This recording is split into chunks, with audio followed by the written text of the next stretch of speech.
what was not very much. What are you talking about? Okay, um, from the Conservative Party, Scott Bryson. He resigned from the Conservative Party because no, we're talking about all political parties. You can't just segregate. From Scott Bryson, who was a conservative, he crossed the floor and became a liberal based on policies of the conservatives.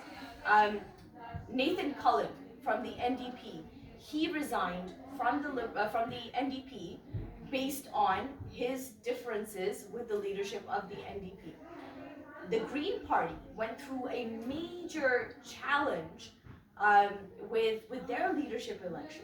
So what I'm trying to say, and as I said to Anjabai as well, is that nothing is ever about one person. It is about a collective ideology. It is about teamwork. It is about working together to make sure that Canadians ultimately are the ones that are benefiting from the work that we do in Parliament.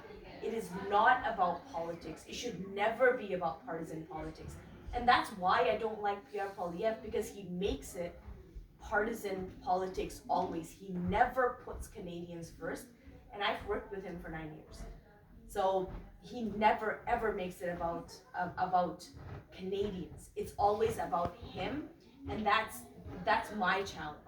When anybody, whether it's a liberal, conservative, bloc, NDP, Green Party, independent, when they make politics about themselves and not about why we got hired to do the job that we're doing, then I have a problem. I have so many constituents that are from all different parties. I don't decide whether I serve them or not based on who they vote for. I will never do that. In fact, I will go out of my way to serve somebody who is not from my party to make sure that they are well served. So, and I think not just in Canada, but across the world, we're seeing more and more polarization. We're seeing more and more people that are refusing to listen to any other ideas. And that's wrong. There has to be consensus building, always. And we are missing that right now in Canadian politics, and it's because of this increased polarization. And I'm sorry to say, Mr. Poilievre is part of the problem. He's not the solution at all.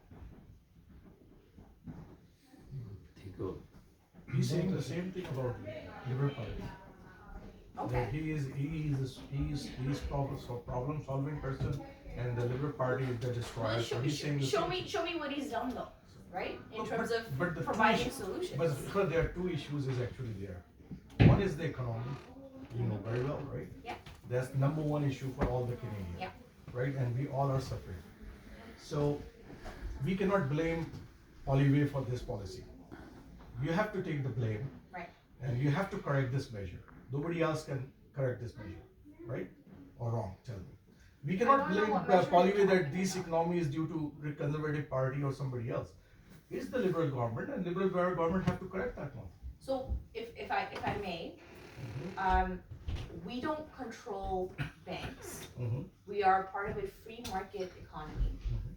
We don't control banks. We don't control private business.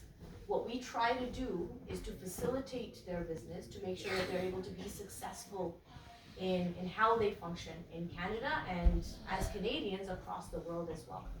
Now, when we're talking about what is wrong with the Canadian economy, we can't blame everything on one person, because the federal government does not control the economy.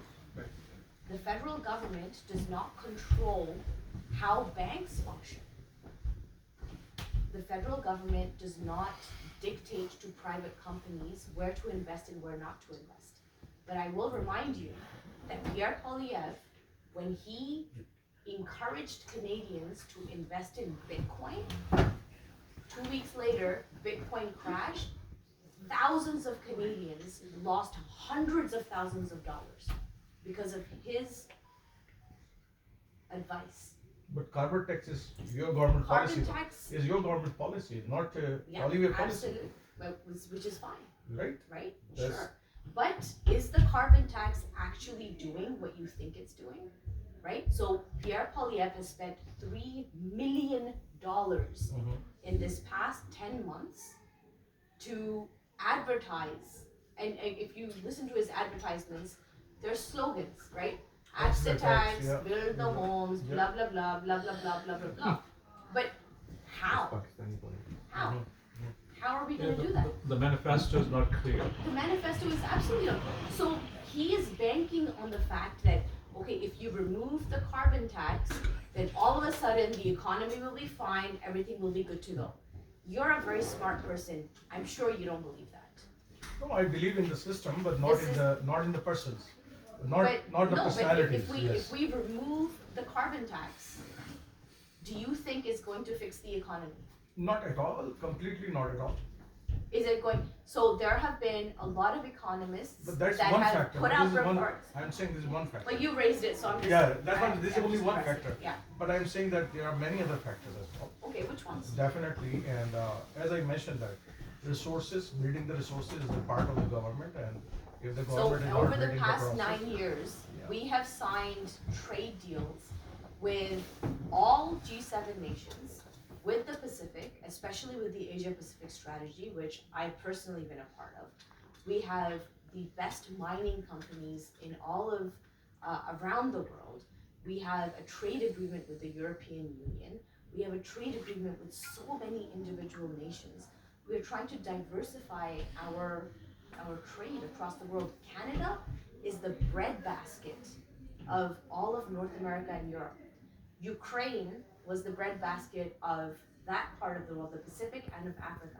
Now with Ukraine being in trouble, Canada has to step up, and the majority of the wheat, lentils, canola, oil, fresh water, that's all what Canada provides to our part of the world. Canada is very important.